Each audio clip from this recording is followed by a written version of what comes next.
In this question, they're asking us to replace n is a number in each equation below, with a specific number to make each statement true. When you see that phrase, each statement true, another way of thinking about that is to solve the equation. In other words, to make both sides of the equation say the same thing.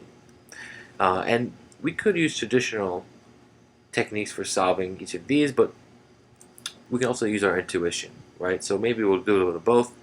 I'm just going to kind of work my way through these logically. In the first one, we have n plus negative 18 equals 6, or positive 6. So what this is telling me is, okay, what number can I add to negative 18 to get 6? If I just think about that for a moment, sitting down here at negative 18, here's 0, and here's 6. Well, how much do I have to add to negative 18 to get all the way up to 6? That distance right there is 18 and 6, or 24. So in this one, I would say let n equal 24, because 24 plus negative 18 is 6. In B, over here, this is saying, oh, negative 24 minus something should bring me up to positive 12. So again, just thinking about the number line, if I'm sitting down here at negative 24, how could I take a number away, right, to get all the way up to 12? How do I do that?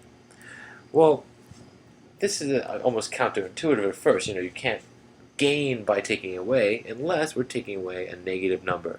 So right away, I know at n, this number has to be negative.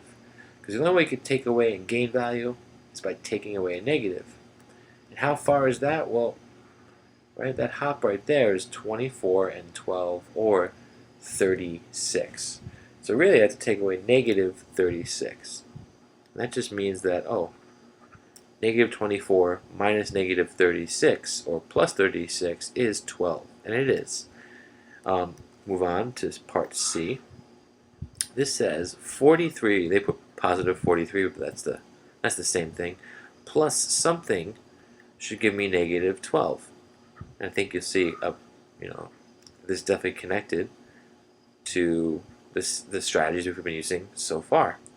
If we're at 43, we're sitting up here, what can I add to it to bring me down, right, to negative 12? How can I do that? How can I add to this number and actually lose value? Well, that means that number has to be negative. So how far is that? Well, we have to go from 43 all the way to negative 12. This is 43, right, to 0, and then another 12. So that is what? That's 55. So I have to actually add a negative 55 to 43 to get negative 12. Negative 55, sorry. And last but not least, part D says negative 20 minus something is negative 50. So, we're sitting here at negative 20. What can I take away to get down to negative 50? First thing I want to think about is how far is that distance? It's 30. So n has to be either positive or negative 30. Let's think about that. When you're subtracting, when you're taking away a number, if you're going from right to left, if you're losing value, that means you're taking away a positive number, right? So here, we're actually going to take away 30. We're going to lose value. Taking away a negative would in fact bring us up on the number line. So here, we know that we have to take away a positive value. Alright, hope that helped.